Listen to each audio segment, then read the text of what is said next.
Welcome to Taskforce Geek. My name is Dirk Cooper, and today I am joined by Walt. Hello, everyone. And Scott. Howdy. And Shawn. Yep. How's everyone doing tonight? Pretty good. Doing all right. All right. All the stories and questions that we're talking about tonight were shared on the Taskforce Geek Quora space. Join us there and get a preview of what we could be talking about. Taskforce Geek on Quora now has over 500,000 followers. It's pretty impressive. And if you want to be a guest on Taskforce Geek, I'll tell you how to do that at the end. We are broadcasting live on my Facebook account and on our ridiculous YouTube channel. Let's see if we can get that. There's the Facebook account. We're broadcasting live from there. There's our ridiculous YouTube channel. We're about 30 people away from making that say YouTube/channel/Taskforce Geek. I'd also like to encourage you to drop by and join the Taskforce Geek Facebook group. There it is right there. There's a lot of good stuff going on there. People are sharing interesting things. We want to have you join that thing, share stuff, geeky stuff. If you are promoting an independent comic or a project or something, share that on there. And we'll get to know you and maybe have you either on the show or do an interview with you like we're doing later on this evening. I'll talk about that later. Our first topic tonight is Giancarlo Esposito wants into the Marvel Universe. Giancarlo Esposito thinks that the Marvel Cinematic Universe is his, quote, next step. Esposito is all over the place as of late, thanks in part to his role on the Disney Plus series The Mandalorian. He plays the villainous Moff Gideon and recently hinted that the character may have force powers, which has fans very excited for season 2. As far as the future is concerned, Esposito would like to head to the MCU. He explains, quote, well, there's been all these rumors about being with Marvel. I want to work with those guys. I put it out there all the time. I haven't created any of those rumors, but I worked years ago with Louis D'Esposito, who's one of the guys at Marvel, back when he was doing Cotton Club, and I was doing Cotton Club. He was the first AD, that's assistant director. What they do is fantastic, and I want to do something enduring with them. I think the Marvel world would be likely the next step for me, unquote. I'm going first to Scott and ask, what do you think about, are you shocked that I'm going to you first, dude? Yeah, that's all right. I'm going to Scott. Here it is. What do you think, buddy? I mean, I saw some stuff that possibly for like a Doctor Doom. Is that what, have y'all seen any of that? Yes, I have. Okay. That is the prominent rumor, is that he is going, I mean, not to get ahead of myself, that is just people are, putting him in every possible costume you can imagine, but the prominent one is Doctor Doom. I think that's kind of a cool thing, actually. I think if he was Doctor Doom, I think that's kind of one of those. I don't know. It's really hard with comics. Doctor Doom. The only bad thing I think is really like Doctor Doom's covered by a mask most of the time, or at least in the comics. Wouldn't you want him to be shown more, or am I crazy on that? I mean, I think he'd do fine. I don't know if he wants to do. Or maybe he does. I mean, he's already doing kind of the big bad guy in The Mandalorian, which was really nice to see at the end of the season. Far Cry? He's also the bad guy in that. And, okay, see, I haven't seen that at all. And in the past, he has done his kind of big coming out party was on Breaking Bad when he was Gus Fring and was quite brilliant in that role. He was the villain in that TV series. Was it Revolution or whatever it was? Oh yes, that's right. I forgot about that. He was great in that as well. He was very good in that. I think he'd be very good. I think maybe if they took a different approach to Doctor Doom, or maybe like they kind of relaxed on trying to hurry up and disfigure him and put him in the armor right away, like we'll save that to like the near end of the movie or something like that, or even if you were planning on for a sequel or something. I think this would be really cool. But I think also you should give him some time to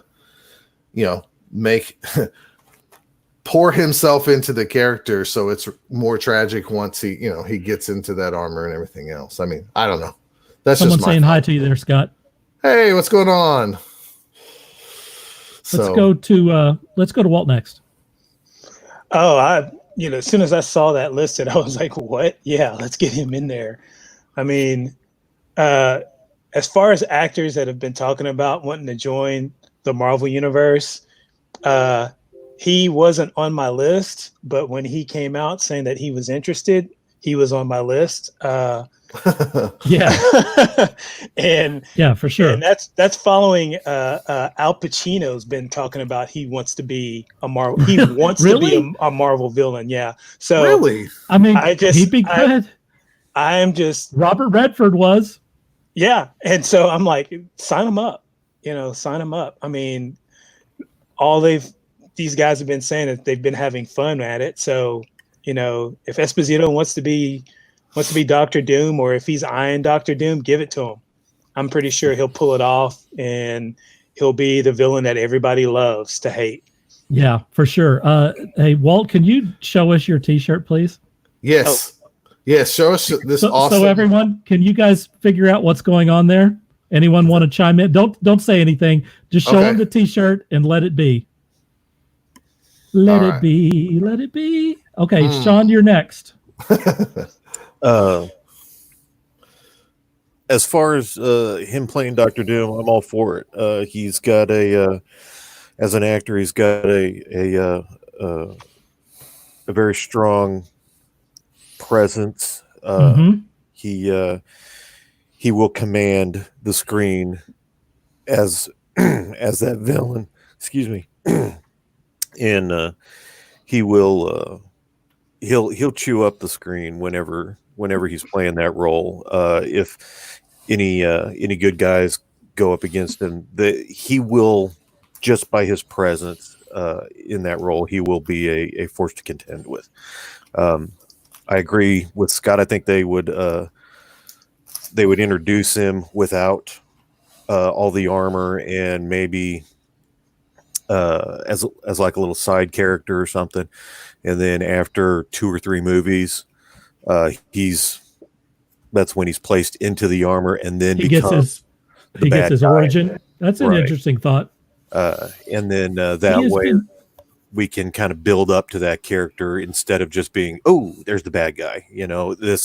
There'll be this kind of almost like Thanos. You generate this almost this empathy for who he was and how he came to be, and further understand his motivations and whatnot. I think that would be fantastic. Yeah, Dr. Doom doesn't think he's a bad guy whatsoever. So like he's almost doing the Lord's work, like he thinks he's doing genuine stuff. Oh, look at that clip. He definitely as a character, inside joke. He definitely is. He's not doing anything wrong. He's protecting the people of his land, and he's ensuring their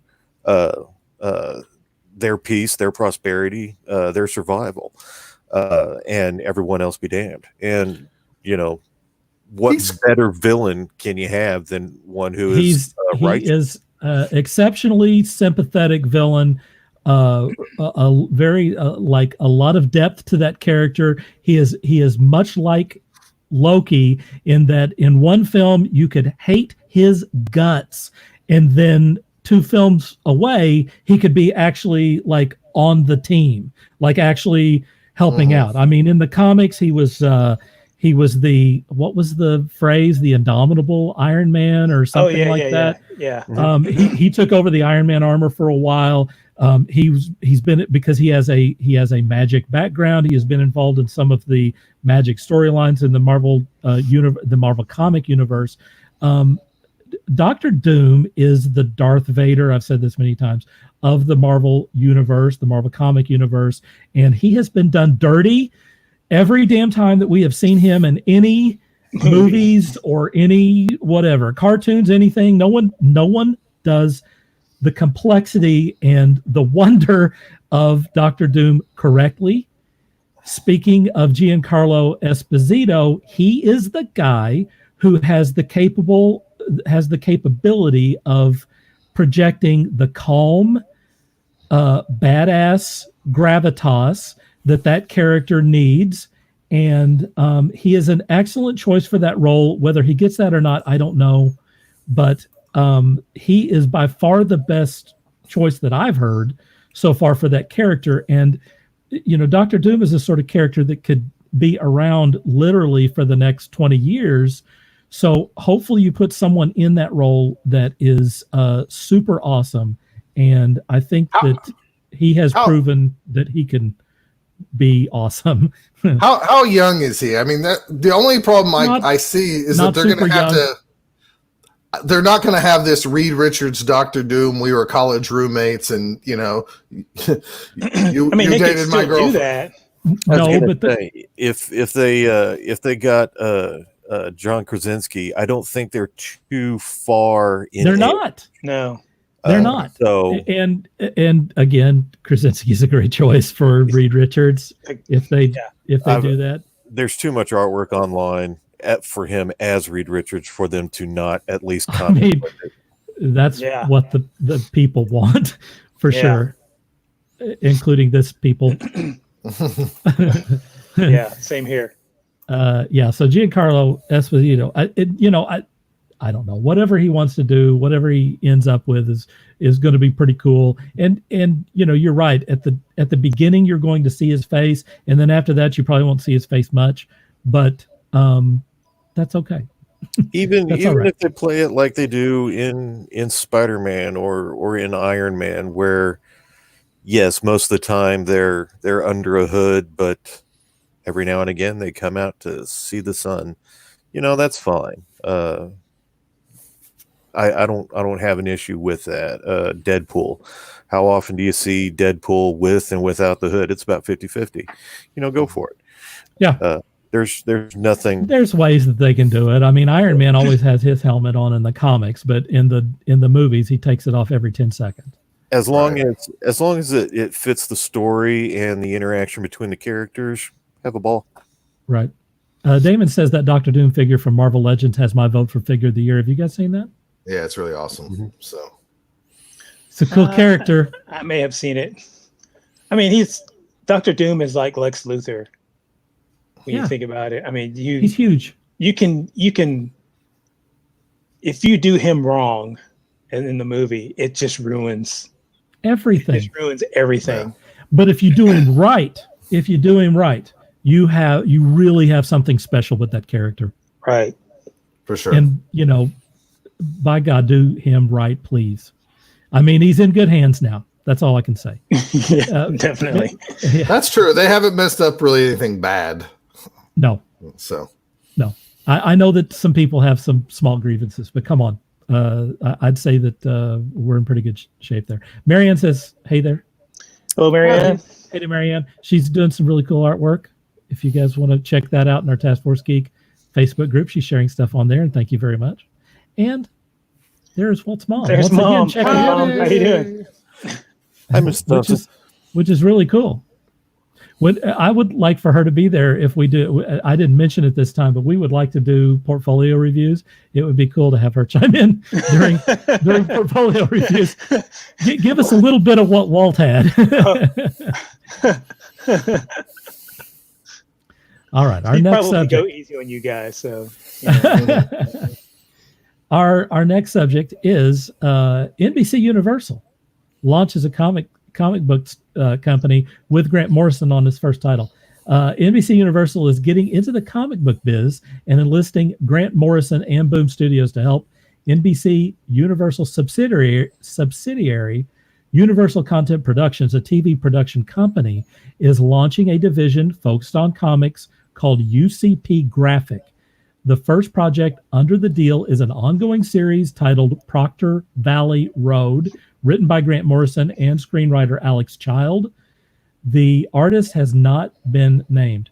UCP Graphic have lined up Boom to publish the series. Variety, which published the announcement, said UCP Graphic would be for up-and-coming talent, although we don't think Morrison would be considered up-and-coming.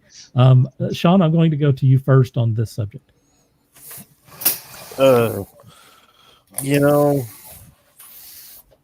NBC is a boardroom full of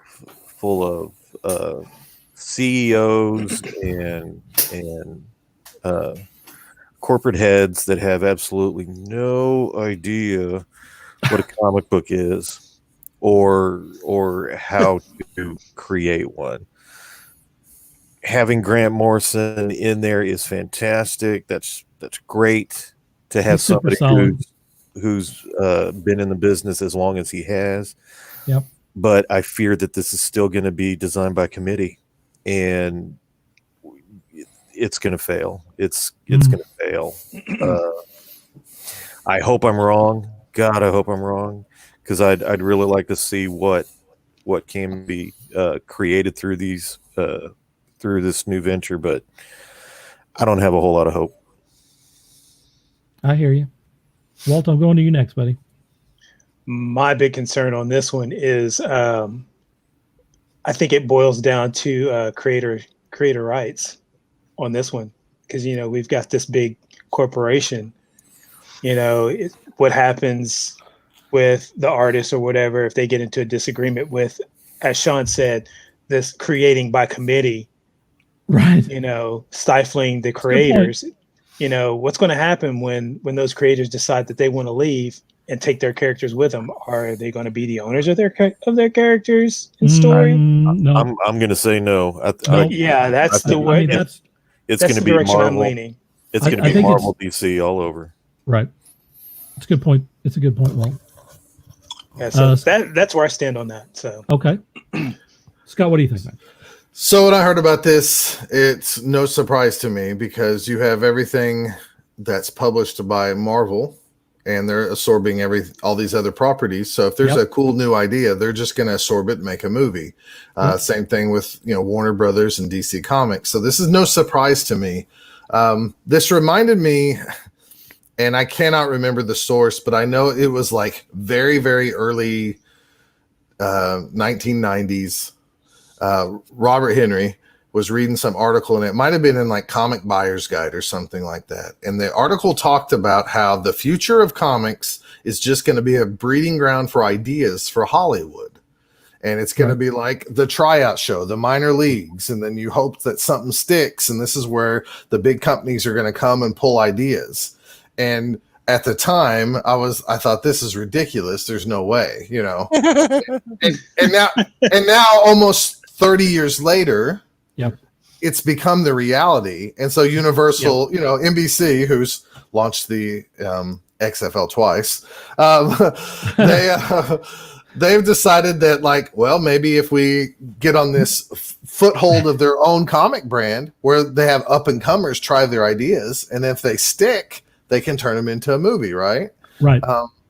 This reminds me of, what was the company that Leonard Nimoy had, and like Mickey Spillane's comics was in there? And remember, Hooper, at the time we were talking about we should invest money in this company. I only vaguely remember it, but I know what you're talking about. It had Leonard Nimoy's what did he have? I don't remember. Dang it, comics. Anyone out there want to chime in on this and help out? Anyways, there was a company. Primordials was the company, and it was Techno Comics. Yes. TEKNO Comics. Yep. Comics, yeah. We remember, I think that was around 1994, 95 when they mentioned that. And we thought 95. Okay. I remember at the time we were going to San Diego, and we were like, these are big names. These are real big people in Hollywood back in this. This cannot fail. And it failed. So I do believe what Shawn says, that it might stick around, because if it doesn't make money, they probably tax write this off some way in corporate. But and they're going through Boom. So Boom's an established publishing company. They are. So I just don't know. I mean, their first title, I don't give a crap that Grant Morrison's writing it at all, because the subject matter is not for me. You know, so we'll see in time, right? Right. But yeah, I definitely think they're looking for an idea area to take ideas and farm them out, So Marianne says that she should have her Jonah Hex done soon. I specifically requested Jonah Hex, so that's cool. I'm looking forward to that. Walt's mom says she would help us out with our portfolio reviews, which is really cool. And Marianne chimes in again and says, man, as someone who wants to make their ideas happen, I would be horrified if my characters were taken from me. And there you go. That's exactly what you're talking about there. And this is why you don't give your characters or elicit. No, you don't solicit. Thank you. Having problems. You don't solicit your characters to a major corporation like Shawn this. is old. Any characters like that, anything personal, you wouldn't want anywhere near a corporation. Even in Marvel and DC, even if you've got all the faith in the world in them, once you draw a character for them, it's gone. It is no longer yours. I mean, look it doesn't at matter if you created it when you were 4. As soon as it's published in one of their magazines, it's over. It's their character. I have 2 examples of that, even stuff that was done outside of the Marvel and DC universe. Alan Moore created Watchmen. It was specifically created to be outside of the DC universe. And he has been bitching about that ever since, because they have made movies and obviously television series, and now have rolled some of the characters into the DC universe and stuff. And I can promise you, knowing Alan Moore like I do, he does not want that to happen. He specifically wrote Watchmen for the purpose of not having it adapted in any other format except comics. And so he is horrified, much like Marianne is. And the other example I have of that is Neil Gaiman's Sandman, where although it did start, I mean, the first issue of Sandman has Batman in it. It did start in the DC universe. He eventually created this entire universe, a universe which was built up with Vertigo and is still producing comics and characters that are based on his ideas. And they certainly haven't screwed him over or anything, but he does not own those characters. He does not own those stories. He obviously went off and did his own thing. He's doing okay. Don't worry about Neil Gaiman. He's going to be all right. But I'm sure that he wishes he had that one back again, that he had more control over those characters than he did. One interesting thing with Neil Gaiman in particular is that he created the character Angela for Spawn. I was going to bring that up. Through just the crazy way that things happen, Angela ended up not being in the Spawn universe, but being in the Guardians of the Galaxy of all things, and being acquired by Marvel for whatever reason. I don't know exactly what happened there, but anyway, it's still not in Gaiman's control. Well, you also have to take into the account that there was a fight between Todd McFarlane and Gaiman over the ownership of that character. Very interesting. So, because I don't remember all that. Yeah, Gaiman wrote that story that introduced Angela. Mm-hmm. And so... was he trying to create something for the Image universe, or... Well, he created that character. Yeah, he created that. Todd McFarlane, if I remember right, had a few different writers around that time in Spawn. They did one-shots of stories with Spawn, and that was like the big pull. And Gaiman's introduced Angela, which he used later as like one of the angels, right? In the heaven versus hell argument and stuff like that. So I mean, great character on that deal. I had one of the action figures that McFarlane created for that character. I got a real kick out of her. So now she stores a long lost sister. Oh, I did not know. Yeah, that I didn't know. That's interesting. That's an interesting place for her to end up. Yeah. Let's see. Jerry says hi.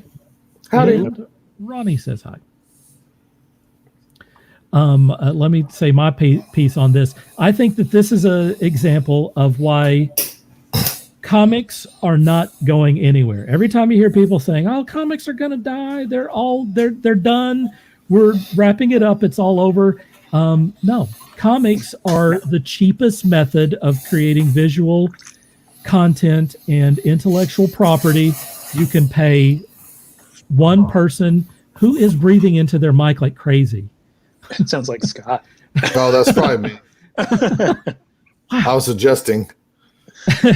You can pay one creator or 4 creators, writer, penciler, inker, colorist, to create a comic and create an entirely new world, tell a story, test it out, see what it looks like, see what the characters are like, see what the sales are like, and you can do it for pennies based on what it takes to create a pilot for a television show, or obviously a major motion picture, particularly one which would cost 100 or 200 million to produce.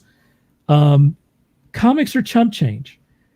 NBC Universal has already produced The Boys and several other things that are based on comic book properties, and they see the value in testing it out in paper and ink first, where it's cheap, seeing what the result is, and then it's also something. It's an easy sell. You can get a producer who's interested in a product, and you can plop it down in front of the CEOs and executives and stuff that you were talking about and saying, we want to take this and we want to make it live. You don't have to explain what it is. It doesn't have to be esoteric. It's right there in front of you. So that's the reason why comics are going nowhere. Comic books are an idea factory. It's cheap relatively to produce it. And, if like Marianne, you want to hang on to your idea, or let's say James O'Barr, who creates The Crow, wants to hang on to their idea and then get the big payday, but still hold on to the property, you have that ability with comics. Comics are going nowhere. That's my opinion. All right. Our next up, let's see. I think we have maybe a couple of comments. Jim is watching us. How about that? Hey, Jim. What up, Jim? Jim has been missing this lately. He's been busy. He's a busy guy. He is watching tonight. Welcome. Our next subject is a subject I don't even know how to start this off. One of our friends, one of our dear friends, who we have known for almost 30 years, passed away yesterday. I don't know all of the specifics on this, but we do want to bring this up. Scott, you said you're going to cover this for us, so if you Sure. want to take this, then I'm going to throw it to you. All right. I know Steve Martin was one of our friends, and for many people watching, if you've known us, if you're long in the tooth like us, you've known us since the Planet Comic days and forward. Steve worked at Planet Comics. That's where I met him. I would describe Steve at the time as the typical... Say his whole name so people know who you're talking about. Steve Martin. Did I say it? I don't even I said okay, Steve good. Martin. Okay, Okay, you got it? Okay. I'm sorry. Go ahead, man. I'm sorry. Steve Martin, he passed away yesterday. Not that Steve Martin. No, our friend Steve Martin. I would describe Steve when I met him as the typical, kind of rock and roll guy with the long hair. Had the charm out the wazoo, and just so many good memories. I remember when we started working at Planet, he wouldn't put up with a lot of us nerds, which was a good thing because, we'd whine or talk about how John or Mike would let us get away with this or that, and Steve would kind of put us in our place. So I thought that was always a good thing. I know me and Dirk traveled in a car with him in a strange story where he borrowed we borrowed Robert's mom's car, right, to drive 24 hours with Steve straight, me, Steve, and Dirk, and we drove to San Diego, and we thought we would leave at 8:00 at night and get there at 8:00 the next day, and we can make it. We're young. This is a good story. All I could say is there was times where Hooper would go, I'm seeing things on the road, and we were like, all right, you can't drive anymore. And then it was I don't know, it was 8 a.m, and I think it was Steve who said, we're coming up on the petrified forest. The petrified forest. And we looked at each other, and there was no question. We said, let's go. We had to go. We went through this petrified forest, and it was nothing but rock. We expected, I guess, concrete trees or something. We expected like I think we all expected like some sort of Lord of the Rings looking We did. like forest with like huge, trees that were all made out of rocks. Uh-huh. And it was wasn't just that. wood on the It ground. was not that. It was all on the ground. It wasn't that exciting. We traveled as far as we could. We got to Arizona. We were starving, so we Phoenix. decided. Was it Phoenix? Okay. Yep, Phoenix is where we stopped. At the time, the Waffle House had all you can eat. Yes, they And we ate so much food, us three, that the cook was getting angry at us on our reorders. Like, visibly angry. Yes. And we cracked We up were because destroying them. I mean, we were putting Waffle House out of business. All of us were. and we were all younger. We were 25 years younger. Yeah. So you can only imagine. Yeah, the appetite was insane. And I remember we finally stopped. I mean, we ordered at least twice just because we noticed that guy was getting mad. Yes. Then we started rage ordering. I'll never forget. We go outside and we're like patting our bellies, and one of us goes, "Hey, there's a 7-Eleven." And we walked our fat butts over there, and we got the biggest big gulp ever created. Super gulp. And I think a snack. And we got our fat butts in the car, and we went to the hotel and collapsed. That story is memorable to me because as a young man, I went through my first heartbreak. I think that's kind of how me and Shawn and Dirk and I knew Robert before, we all kind of bonded because you guys being older have gone through this stuff, and I was experiencing true, oh my God, I'm never going to be the same heartbreak. And Steve was so instrumental on that trip of just, kind of saying dude, let life go and just be yourself and you're going to be okay. Yeah. And it was very much needed. And if you knew Steve, he was a super duper X-Men nut. And it was probably because of Steve, because I saw him collecting all these remember those Toy Biz crappy X-Men figures? Oh, yeah. But we were so happy to get X-Men figures because we didn't have those when we were a kid. Right. Steve was collecting them. And I had money because I finally had a full-time job. And Steve would go buy stuff, and I would have to go buy stuff with Steve. And I remember going to Walmart's and getting exclusive figures and, this and that and trying to match him tit for tat. And I never could. He was motivated, man. He was a big fanboy. We were there for just shortly after his first child, Tiara, was born. I remember her as a baby, and she's a grown woman now. Yep. I remember when Savannah was born, and then Tristan. Steve, eventually stopped working at the comic store and went and got a real job, all of us do. Right. And but he was always a big comic fan. And I know he always, I never really believed him. He always said he wanted to go do outdoor stuff. And I thought, dude, you're a nerd like me. You don't want to be outside. But he really was. He was I want to go fishing. I want my own land. I want to be away from everybody and just enjoy nature and stuff. And he got to do that. From everything I know over the last 20 years, he still was a big comic fan, and I'm going to miss him because even though he didn't talk a lot on social media, he would always post new pictures by Frank Cho and this artist and that artist. And I felt like I was the only guy liking his pictures and stuff, but that was my bond, over the last so many years. He'd come into Jim's store and catch up and everything. And I think we all kind of grew up in different ways throughout the years together. I stayed many nights at his house back in the day when we'd role play or play anything else. And me and Steve's always famous for Dirk trying to run us through a role-playing game. And me and Steve imagine if Colossus and Wolverine were arch enemies, and yet they had to be on the same superhero team. Yes. That's what me and Steve did. Both of you a-holes were poison pills. And we just self-destructed poor Dirk's campaign. But honestly, I mean, now that we're sitting here and we're looking back at memories, it's kind of a fun one to remember. Yeah. Steve, I believe, was 50.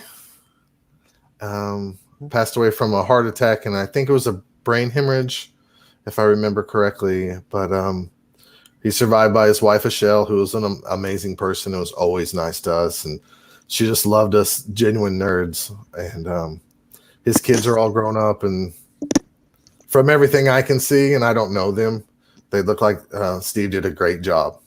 And I think if you can look back on your life and say that about your family, you did good. Yeah. So sorry if I was that's ranting. one of my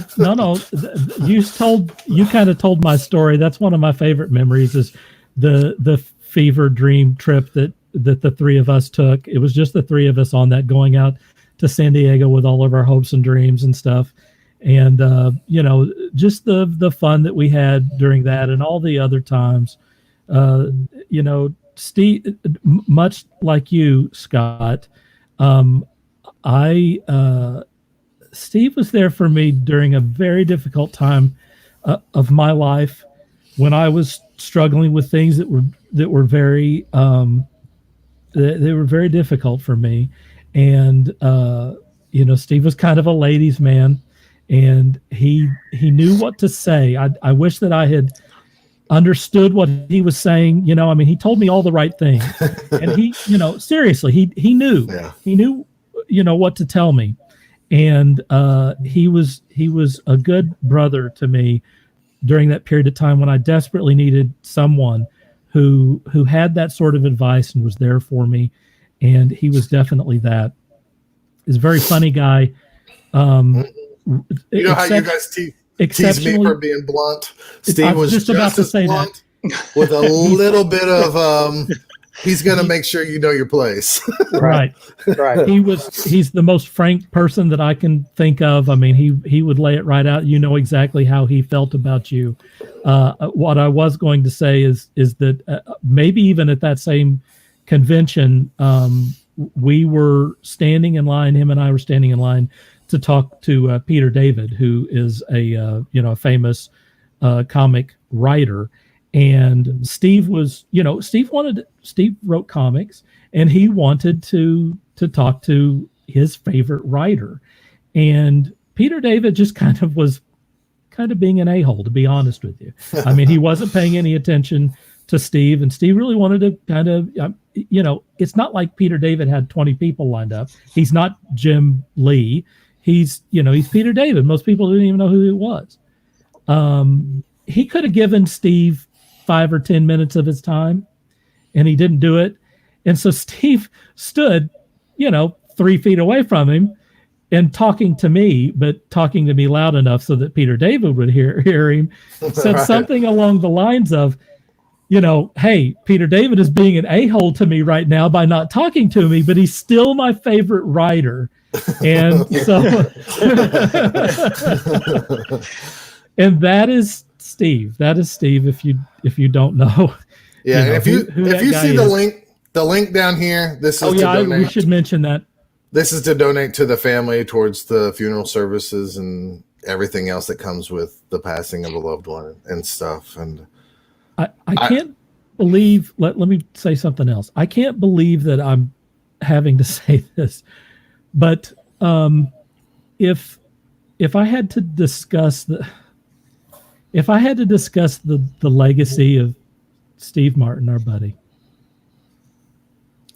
I think that you have to recognize that despite all of the craziness of his youth, that he ended up being a great father and husband, and raised, looking from the outside in, because I hadn't talked to Steve in a while, but looking from the outside in, he raised 3 smart,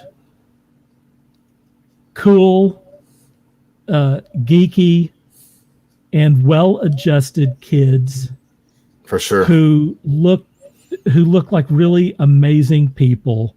And just as far as leaving a legacy, something to give the world, giving us 3 wonderful people is really effing hard to beat. For sure. And I was really proud of Steve years ago when we reconnected on Facebook, hearing him going back to school. If I remember right, didn't he get his GED? If I could be false on that, But it doesn't matter. He went back to school and he got his degree. He was working hard on that, and he'd always post things, and I was always really proud of him. And I was always hoping I could run into him and tell him face to face. Shawn made this up for us. We appreciate it. If you want to know what Steve looks like, there it is. He passed yesterday. And he said that at 25. He said at 25, I want to, when I'm older, I want to move away. I want to fish all the time and be in nature. And it's like, good Lord, he wasn't lying to us. Yeah. So, Steve, you'll be missed, buddy. Yeah, man. One more time, I want to put that, if I can find it. The family's asking for donations. You can go to that link right there, and you can donate to them. This was obviously not, this happened suddenly. No one was expecting this. It's not something that evolved over a period of time. It just happened, and it's done.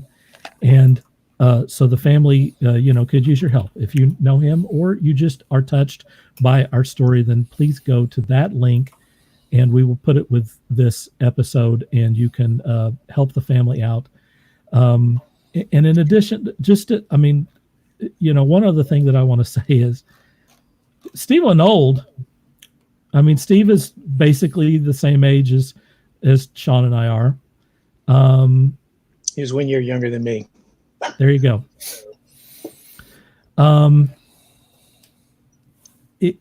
It's tell your loved ones that you love them. For sure. Because you never know when you're going to get to see them again.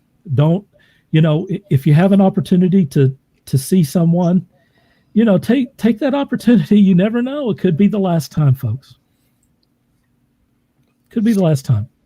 Tell the people in your life that you love them. Let me get a few comments out there on the subject. Jim says, guys, I'm still reeling over this. One of the biggest comic nerds ever. Boy, that is so true. Loved him a lot. Russell says, Steve and I used to sell bargain comics at the flea. I forgot about that. Out at the flea market for store credit. We had so much fun talking comics and drawing out ideas on those weekends, man. That's how we all bonded, folks. Let's see. My mouse is suddenly not working. Thank you. Amy says, I'm sorry about your friend, guys. Sounds like you have some fond memories to remember him by. And she says, condolences. Steve says, sounds like an amazing guy he was. That is for sure. Jim says he's about to start crying. And man, you're not on camera, Yeah. buddy. Yeah. Walt's mom says, sorry for your loss. And says, sounds like he was a wonderful young man and a great friend and a great father and a great husband. Let's be sure to say that. Jerry says, so sorry for your loss. The one time I met Steve and his family, they made me feel like an old friend. Boy, that's true. Praying for all you guys and his family. Thank you, Jerry. All right. Does anyone have anything else to say? All right, let's get out of this. Yeah. Staying on the topic for just one more second. I love you guys. Love you too, man. Love you too. All right. To cleanse the palate, we're going to get on the subject of what's our favorite Saturday morning cartoon. And it has to be on Saturday morning. By God, it can't be on like Nickelodeon or some crazy stuff like that. It can't be like from the last few years because frankly, they almost do nothing on Saturday morning. Back in the olden days, Saturday morning cartoons were awesome. It's not that way anymore. It was what I call a shared experience. We don't do that anymore. You don't have shared experiences unless you happen to catch a movie when it's coming out on that weekend. For example, of not having a shared experience, I watched the entire Firefly series about 10 years after it was canceled. And I'm like, damn it, why did they cancel that series? I was 10 years behind everyone else on that. So, that's not a shared experience. And we have fewer and fewer shared experiences. Back during the 70s and 80s, when you watched Saturday morning cartoons on Monday when you saw your friends again in school, you talked about what happened in the things. You all were on the same page because you didn't have streaming services, or even before that, you didn't have videotapes or anything. I mean, you took what they gave you when they gave it to you. And so we all watched the same stuff at the same time. And you liked it, damn it. You liked it or else. If you overslept, you missed out on cartoons. That's right. That's it. This guy who doesn't get up early did get up at 6 a.m. on Saturday morning because I had some damn cartoons to watch. Exactly. So we're going to go to Walt first on this, which is like probably look at him. He's so excited. He's I've got a long list of favorites, but I'm going to go with two. The first one is obvious because even though it debuted as a 3-part miniseries, no one knew that it was a full-on 13 episodes until one day out of nowhere, because it wasn't advertised on Channel 34. Transformers was on Saturday morning. So there's Transformers number one. I don't have to go into detail as to why. Everybody knows why. But I also have a story about that, talking about showing up to school on Monday morning to talk about it, because Transformers was high school for me. So I want to say I was either... A lot of the ladies liked that, didn't they? No, actually, what it was I had an art class, and I want to say it was my sophomore year in high school, and had this art class, and this junior, one of the football players was in the class too. So, and he saw me drawing a picture of, I think, just a rough sketch of Optimus Prime one day or whatever. And he's like, "Do you watch that show too?"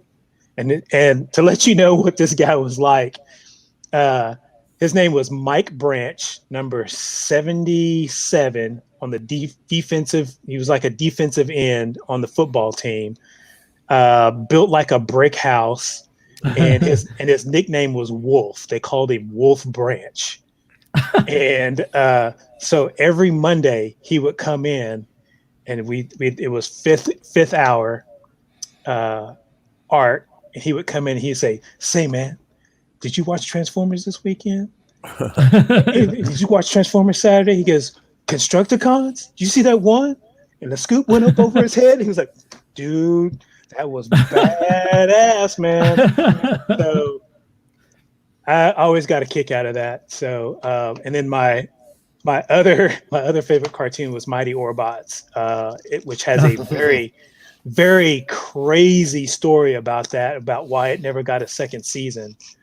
But that right there, if you knew nothing about Japanese animation or anime at the time, that was it. That was, I would have to say, other than the regular Speed Racer, everybody watched Speed Racer and Battle of the Planets and whatnot, I have to say the true introduction of anime to American audiences was Mighty Orbots.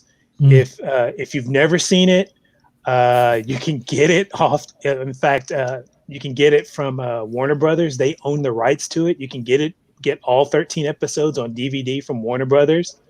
Very, very smooth animation for its time. We're talking, this is the same company that did Akira. So, it was I want to say it was like at the time, Universal, it was actually ABC and Tokyo Movie Shinsha collaboration. Interesting. Yeah, totally get it. It's got some cheesy characters and whatnot, but you got 5 robots that turn into a giant robot, and that's all you need. How unique. It was pre-Voltron, though. I mean, it was pre-Voltron. Right. Yeah, it was very, very pre-Voltron. Very pre-Voltron. Right before Voltron, actually. Mm-hmm. Very cool, man. All right, let's back out for a minute. Let's get some of the other people's comments on this subject. Marianne Childress says, I don't remember if it was ever a Saturday morning cartoon, but she loved the grim adventures of Billy and Mandy. That's actually a funny cartoon. That's a Is good it? one. I'm not familiar with that one. It wasn't Saturday morning, but it's No. I think it's okay. Nickelodeon. That's all right. Cartoon Network. Cartoon Network. Okay. Oh, okay, right. Damon says, "Here you go, right up your alley, Walt. Transformers, X-Men, GI Joe, Ninja Turtles, and Batman." You can throw Ninja Turtles in there because they actually had a CBS show. Yeah, they on did. Saturday They mornings. did. I'd forgotten Yeah. about that. That's a good point. Tony, who we're going to be talking to later on tonight after this episode of Task Force Geek, we're going to be talking to him about his convention that's coming up. That's going to be at about 9:30 tonight. He said I had to have his fiance sit down and watch the Firefly series with me, and she had the same reaction. Like, why did they cancel that? Yes, it's ridiculous. Pole Position. Yeah. That was Oh gosh. Do you guys remember Pole Position? Yes, Wow. I do. Hey, since Steve likes to come on here and try to harass me, I want to say congratulations for being, what is it? Remind me, he's part of the city council on art in Wiley, Texas. I want to say congratulations on that. Nice. They put his name on a sign in front of a chair and everything. Wow. So He's big time. he's literally got a seat at the table. Hello, that's good. That is, congratulations on that. That's pretty cool. Nice to know that someone of that sort is watching us live. Yeah, we have a city councilman. How about that? We are international and large. Amy says Looney Tunes. That's a classic Yeah. for sure. How about Johnny Quest and Laugh Olympics? I love Laugh Olympics. Laugh Olympics is a classic. Yeah. I don't know if I remember that. I'll have to look that up. It's the one where they had the two generations of Hanna-Barbera cartoons, like the classics and like the classic era from like. So it's like Circus of the Stars, but with right. But they had three teams, and the third team were all the villains from all those types of shows. I'm looking it up now. Let's see what. Oh, okay. Okay. Jim's a little older than us. He says that his was Johnny Quest, Space Ghost, and the Herculoids. I Those gotta are tell all you, great. Those are all great. I particularly love that. Where is the Herculoids? Can anyone say? I would like to watch those now. You can get them all if you go to the WB shop. They sell them all. They actually do them on demand. So because you can rarely find them in the store, so when you order it, it's like they make it specifically for you. Because I have Cool. Space I would like Ghost to see the Herculoids and Johnny Quest. Very cool. Speed Racer and Battle. Is that Battle of the Planets? Battle of the Planets. Was that a Saturday morning cartoon, Walt? Battle of the Planets? It was on in the afternoon for me. I think originally it was Monday through Friday. Okay. Also, if you're talking about that sort of stuff, Star Blazers was huge for me. Huge for me. Yeah, Star Blazers. Star Blazers was probably the first. Love some Star Blazers. Episodic. My mom would watch Star Blazers with me. Yeah. Your mom's pretty cool. Yeah, she's pretty cool. She's all right. She's not what you would expect. She said that her generation got the end of the Saturday morning stuff. I mean, it might have happened even a little bit before that. I think CBS was the last one to hang on. Right. Yeah. I mean, that it's kind of a shame. I look at what they have on Saturday mornings now, and it's like, not so good. Steve, there is the official title. Well, congratulations. And he says, thanks to us. Oh, Russ took my answer. Dungeons and Dragons. Wow, that was a good one. That was a good Man, one. you guys are taking everything. Yeah, I know. I should have gone to let's go to you next, Scott. All right. I'm going to list these out, and most of them I think were Saturday morning cartoons. I even looked up like the trailers of these things to like rewatch the intro, and I'm thinking some of these are really crappy. But you got to remember, like I was born in '74, so I grew up through some of those early '80s, and you were happy to watch cartoons. I remember, I remember walking around like I think Wonder Bread had these little plastic rings that you could get when you bought the little loaves Yes. of bread, and I would Yeah. take an extra one, and I would do your thing, and I'd be like the thing Saturday morning cartoon. Dude. That is awful now looking back on it. Like really, really, really bad. Yeah. As much as I hate to say it, I liked Smurfs for a period of time in my life, and then I hated Smurfs for a period of time in my life. I think I agree early with you. Smurfs was really good, and then Agreed. it kind of got super ass commercial. Black Star, I remember that cartoon. That's another one of yes. mine. They had the split swords, and it was like Yeah. the Star Sword and the Power Sword, and the bad guy By the had time it. it gets to me, I'm going to be out of all of my. Walt already mentioned the Mighty Orbots was a big freaking deal to me. It was just like looking back, it was like the characters had all these personalities, almost like the DC's Metal Men. You know, they had these crazy personalities. Mhm. And but the animation was really top notch for the time, and I didn't realize I was watching probably something from Japan. You know, it was really awesome thing. It was before Voltron. That was the first time you saw, you know. I saw like Shogun Warriors, which was not a Saturday morning thing, but 3 ships that combined to make a robot. And this was the next step, was the Mighty Orbots. I battled the planets, but I can't remember if that was Saturday. Back when they had afternoons. when they had Looney Tunes for like, it felt like a 2-hour block. It was really kind of amazing. Yeah. For a while, it was definitely. Dungeons and Dragons, which has already been mentioned, was Man, amazing. that's a good one. Spider-Man and His Amazing Friends. I mean, it was superheroes. Firestar. Firestar. I had a crush Iceman. on Firestar so Yep. much. I was like, I don't know why I like you, but I sure do. You make me tingly. And not to mention, Firestar was created specifically for that Just show. for the cartoon. Yes. Yeah. Like Harley Quinn was created for Batman Adventures. Exactly. I loved Wacky Races, but I don't think that was a Saturday morning thing. It was a Saturday morning show. It was? Okay. Yeah. I remember watching them and really loving Wacky Races, you know, because even little nerd boys like cars. I don't like cars now, but I mean, when you're little, you like cars because they're powerful and they move and they make noise. I collected Hot Wheels, man. I love cars. I know you do. I believe this was a Sunday morning cartoon, or at least locally. It was called Galaxy Rangers.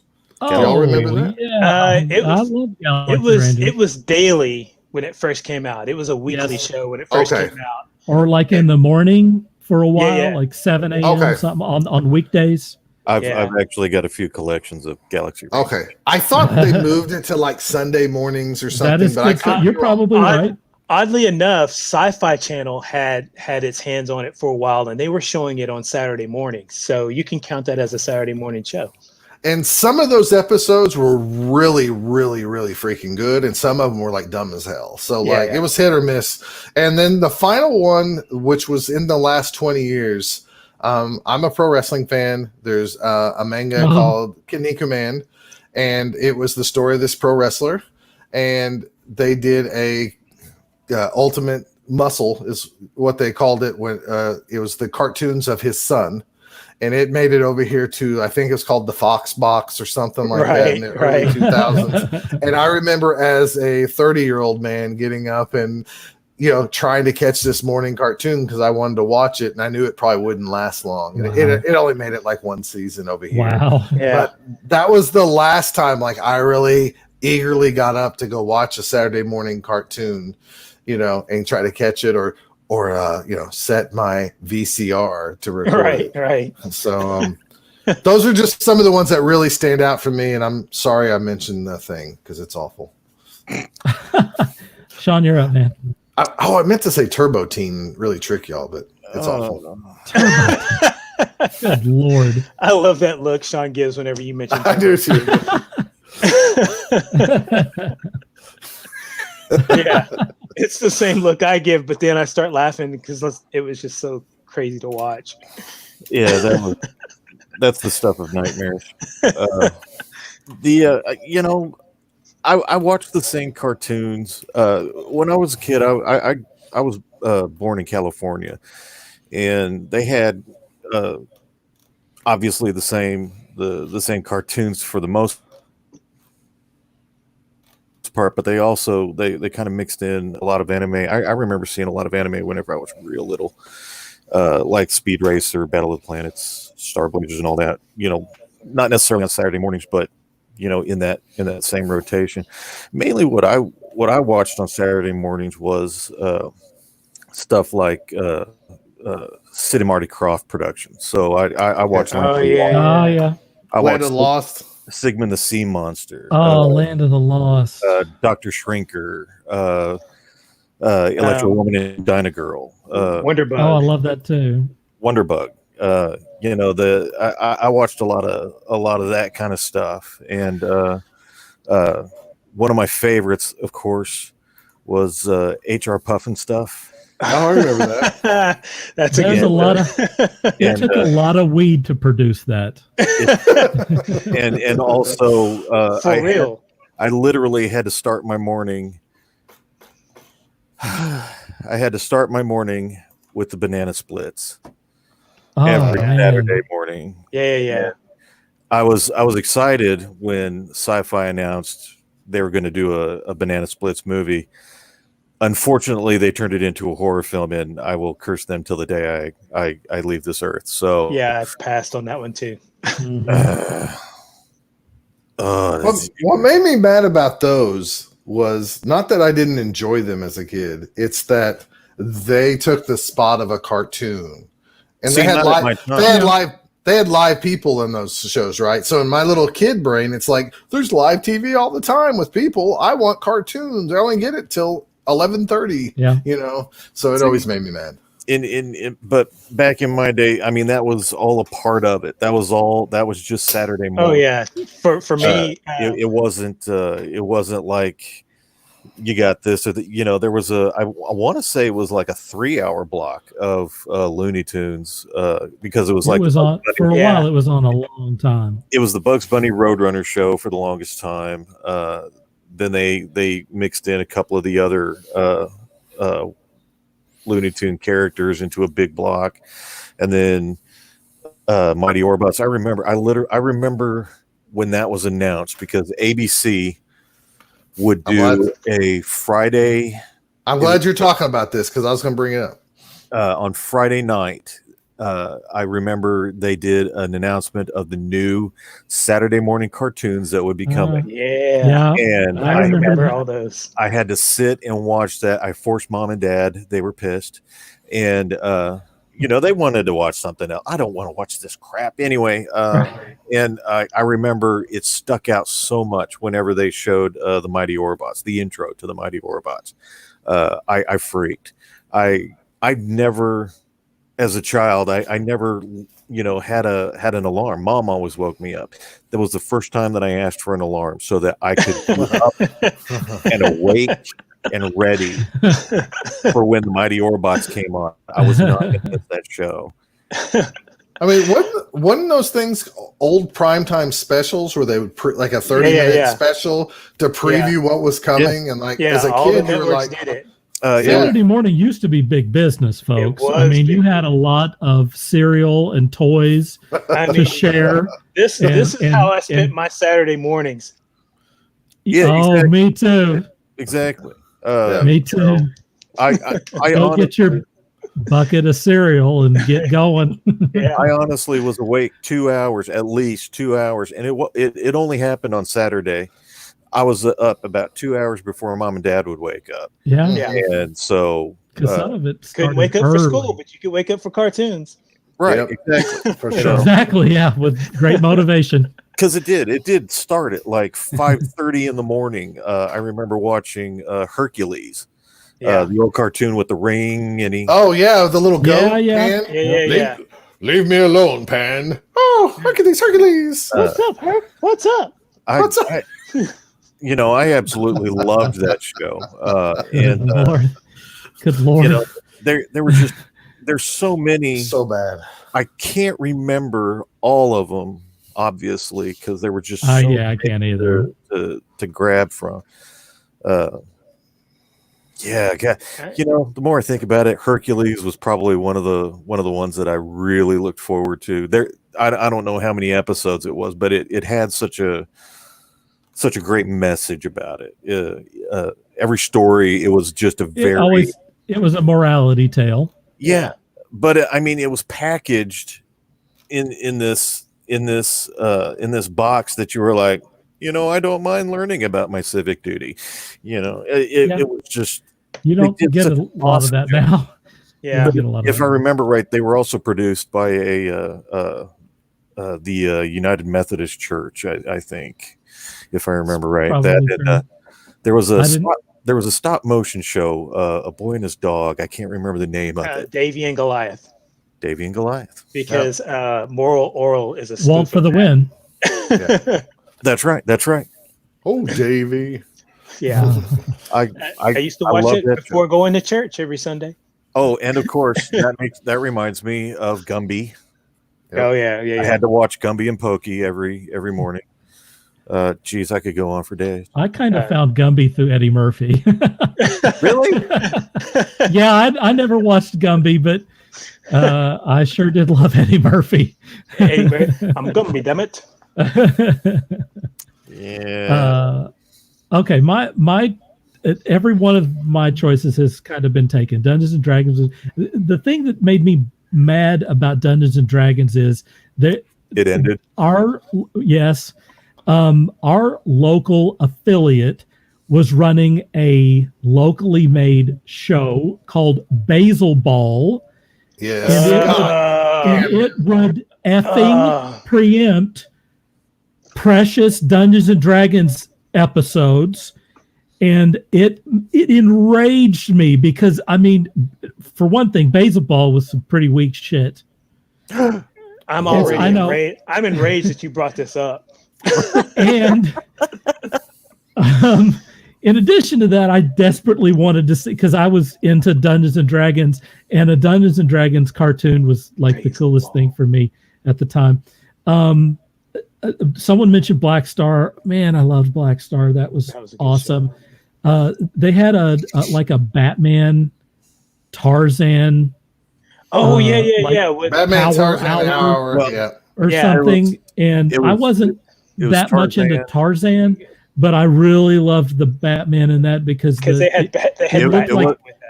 it looked like Neil Adams' version of Batman. Yeah. It was like really well done. I felt like that was Filmation.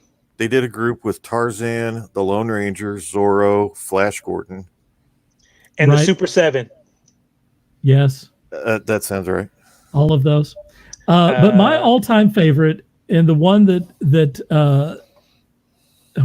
my all-time favorite was Thundar the Barbarian, which it was another thing that got preempted for some damn reason.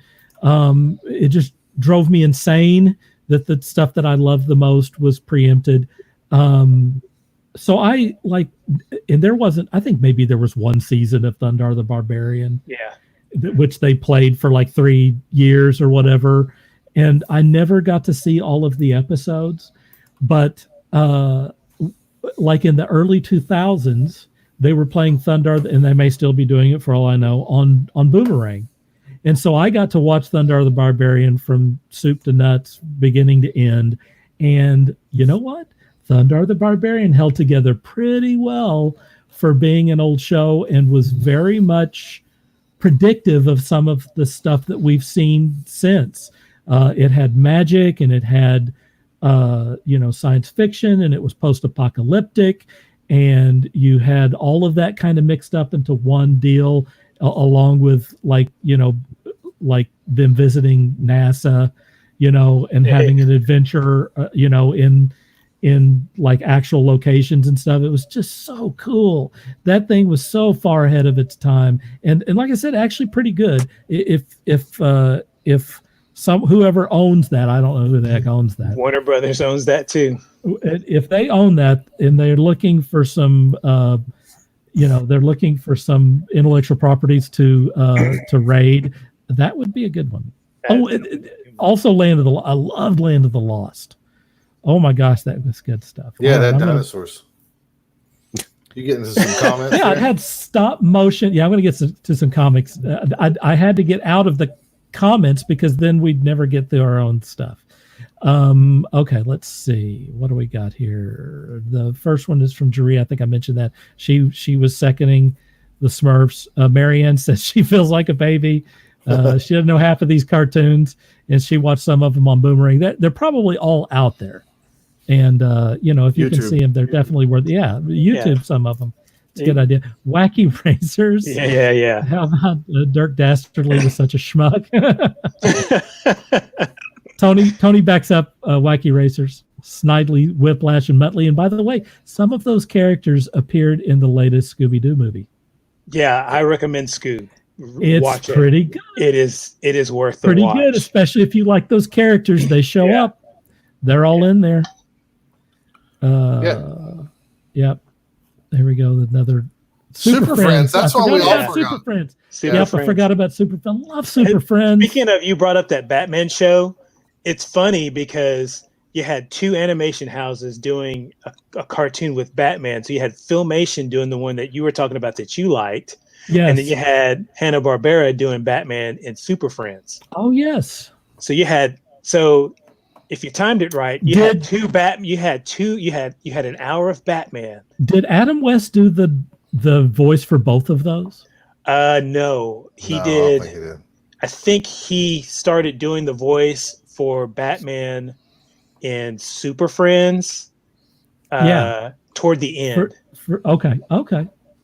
All right. I can't believe we all forgot the Super Friends. But Casey Kasem was always Robin. He was. Casey Kasem was Robin on both shows. That's interesting. That is pretty good stuff. Those are good. Rocky and Bullwinkle. Yeah. Tony says the Bugaloos. They're in the air and everywhere. I loved the Bugaloos. I had a crush. I had a crush on Joy. Wow. Amy says Tom and Jerry and the Flintstones. Those are classics for sure.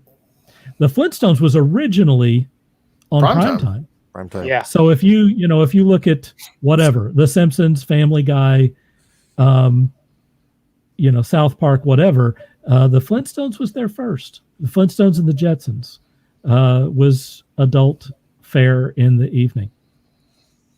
Steve says, wasn't Davy and Goliath part of Slam Bang Theater? I don't remember Maybe. that. I don't know. That I'm aware of. I don't know because technically it was on Sundays. Every time I saw it, it was just the single episode. Jerry and Maxine have something that's going to make. And I got a story for their comments. Jerry says, speaking of local programming, wasn't Ho Ho the Clown on Saturday morning? Yes, he was. And your mom says, what to ask you, Walt, about Ho Ho. So you have a Ho Ho story? I have a Ho Ho the Clown story. I got one too. When I was in second grade, of all the kids in Oklahoma City, I read the most books for reading is fundamental for risk. And I won a bicycle, and it was presented to me on the Ho Ho show. Oh, wow. Dude, I probably saw you. I probably did too. Because I was for that Saturday morning, I was the paper boy. I delivered his newspaper. Wow. Yes. At the end of Ho Ho's run, that's all he did is sit there and read the paper. Yeah. So let's see what's in the paper. But you know what? I'm going to say this. What was the little puppet that would talk to him? Oh, I don't remember, but talk about the city council and stuff on the paper. I have to say that probably one of the nicest Pokey. Pokey, yeah. As far as local celebrities, he was probably one of the nicest local celebrities in the area. I mean, it's like down here, it's Mr. Peppermint, Pokey. So meeting him was a pretty cool. Walt is not the only member of the Taskforce Geek panel that has won something on the Ho Ho show. I drew a picture. My mom sent it in. It happened to show on the week where they had a contest for circus animals or something, or zoo animals, or something like that. And I won first place for like my rhino or something like this. Hey, now I got in the mail this big giant tube that looked like a giant Tootsie Roll. and it was full of Tootsie Rolls. And at the time, it was better than a bike, Walt. I'm sorry. I hit the pot because I was a little fat kid. But the truth was, I was happy to get the prize, but I was kind of pissed off because the picture my mom took and sent in for me, which I don't have a memory of her doing that, I drew a monster. But I guess it looked like a rhino or something, and I won the contest.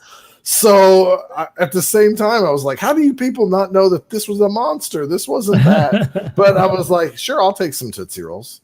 And I met Ho-Ho several times through like Boy Scouts and stuff. I'm pretty sure I met him out at Scoutorama and stuff. He was actually a really nice man. And for you people who are really young, Ho-Ho the Clown was like, if your dad just put on makeup and was a clown. I mean, he really wasn't exciting. He was didn't just do a nice voices guy. Or anything. Yeah. No.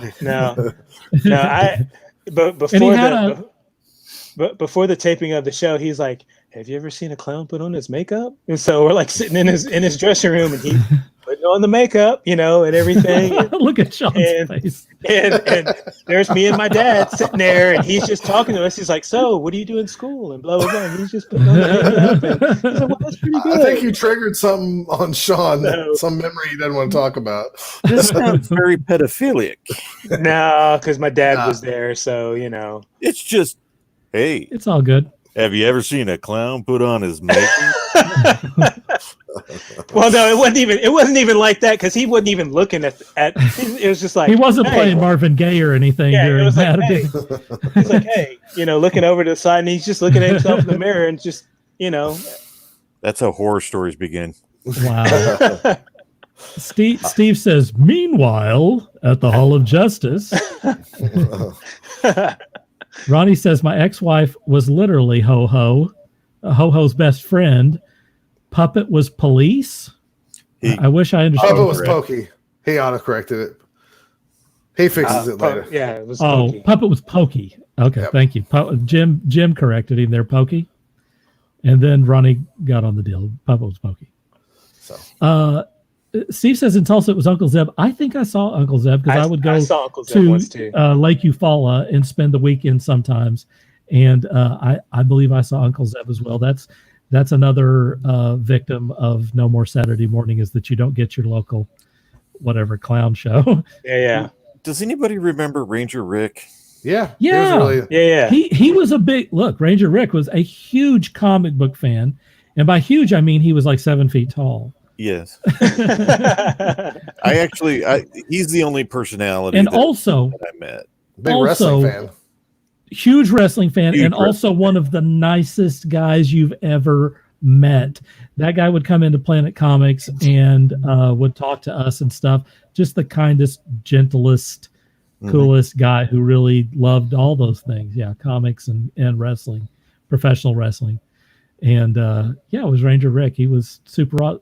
Man, what a shame that we lost that. That's a shame. And also, I mean, this is wildly off topic, but like the Friday night stuff where they would show horror movies and stuff, I miss those guys. They had a bunch of that stuff. The Tall Paul, Count Gregor, and Tall Paul. Wow, the Paul Media sponsored show, the Tall Paul movie. Yes, and he would have these breaks and do these crazy things in between. Yeah, I miss all that stuff.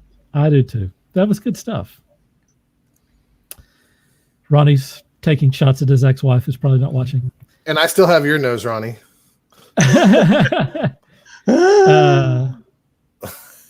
Sean's mom says, "Did you ever see the Anteater?" The Aardvark, which and was part of the Pink Panther. Yeah, that was a good cartoon. That was who was it that did his voices? Did the voices for that? Remember the Showtime show Bizarre? Yes, John. The host of that show. He's is it guy John? He did the voice of both the ant and the aardvark in that cartoon. Anyone want to chime in on that? I'm looking. You just keep talking. And Betty says John Bozo Biner. was big. John Biner. John Biner. Yes. Bozo was big in California, and she says she was on his show. Wasn't he in Chicago? No, he was in California. Oh, There was a okay. Bozo show out of I think originally it was California, and then there ended up being one in Chicago. On Was it the WGN. same? Was it the same dude? That I don't know. That's a good question. I'm sure there was but more than one Bozo. It was Burbank was the filming studio. Huh. Very If I remember interesting. right. That is. It was on WGN. That's why I assumed that it was Chicago, but that doesn't mean it was. That's true. Steve says Jackie Mason. That's not the guy. That's not the guy. By the way, I wanted to correct it. It's not Ranger Rick. It was Ranger Roger. Ranger Roger. Ranger Roger. That is Camp correct. Kids Club. And he apparently passed away in 2011. Yeah, I Oh. remember that. I did not know that. He was a younger guy. He was not old. He was just very large. He was a large dude. He was a big man. That is no joke. He was like was Andre Paul- the Giant. Yeah, he was Paul Bunyan big, as I like He to was- say. Grand prize game and Archway cookies. Yep. What is Scott? Are you? Oh yeah, those are what he had on at least the Explain WG. Those are what like some of his giveaways and stuff he had. Oh. The show with the buckets on Oh, yeah, yeah, WGN. I Yeah. remember that. And you'd always have that one kid who couldn't like hit the second bucket. And you were sitting at home going, dude, if I were Right. you, I could win this whole thing in one ball. I could hit them all. Oh, Yeah, you wanted to reach in the TV and just slap that kid. it was some of the most exciting times as a kid because you wanted them to win. You were living vicariously through them. This was before the internet, folks. Yeah, all we're doing now is like And Netflix. we're really old. And yeah, The golden age of cable TV. yeah, there were like 3 channels on cable. Right. Yeah, when Dallas Channel 11 KTVT used to be a superstation, Yes, and now it's That's good CBS. that's good stuff, folks. All right, well, we're gonna have to dump some of our subjects for today so that we can get out of this before it's midnight. So let's say, what are you watching, reading, or playing right now? And for that, first, we're going to go to Shawn. I recently picked up. I don't know why I've been on this kick lately of trying to recapture my youth in book form, and I picked up 4. It was a limited series, 4-issue limited series, written by local writer Mel Odom, called The Heart of Darkness. Oh yeah, It was published by Eternity Comics, wow. which was a division, I believe, of Malibu, which was then purchased by Marvel, but we're not going to go into that. right. It's like I said, it's a 4-issue miniseries. I don't know what it was about this story, but it just, I loved it. It was about a vampire private detective. I don't know. I enjoyed the heck out of it. And yeah, so that was my most recent read. Hey, that's a good one. Walt, I'm going to go to you next, man. Starting off of going back to our favorite Saturday morning cartoons, I recently watched the first 13 episodes of the Star Blazers reboot. Oh yes, From a few years ago. yes, those are so good. The animation is It's so good. it is What so, channel is this on? This is you can stream it, but you have to pay for the stream I on got it Amazon through- Prime. Right, Or- I got it through Funimation. Yeah, or you can buy it on Funimation. I'm thinking I'm going to break down and buy the Blu-rays from Funimation. I've got the But- Blu-rays. But You man, do? it is Ooh. it It's is so beautiful. good. The story is pretty much exactly the same, except It it's is more fleshed very- out. Yes, it is very They've respectful to the original. They added more characters. They've added more background to the characters, and it's really, really Great, good. great character. Man, that is a great. That's a great one to bring up, Walt. So I watched the first 13 episodes on that, and so I think I'm going to order the DVDs on next payday. Yeah. And as far as reading, I'm reading the new Alliance comics. Oh. I don't know if you heard about this, but Alliance has inked a deal with Walmart. You can buy these at Walmart. I have not found those locally yet. They have them on like an end cap or something, right? Right. They're on a little point of purchase stand. Cool. And so I read Bass Reeves. What'd you think of that? It's not bad. I mean, it's like watching it's like reading a 30-minute cartoon. Okay. You That's know, cool. Where in the store did you find those, Walt? In the book section. Okay. So not the toys. Not the toys. That might be my fault. Okay. I would look in the toys. Okay. So we've got Bass Reeves, which if anybody knows the history of Bass Reeves, the inspiration for the Lone Ranger. Yeah, he's the first black U.S. Marshal. You know, was a marshal for 32 years, retired in 1906. Wow, cool. Supposedly captured over 3,000 men. Mm-hmm. That's cool. I'm interested. You want to talk about a story ripe for a movie? Right there.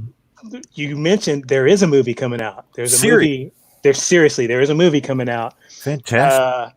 And then there's Red Rooster. Nice. The artwork in this is pretty cool. Really. Marion says that those Bass Reeves comics are good. She likes them. And then here's Nora's Saga. Ooh, I like that.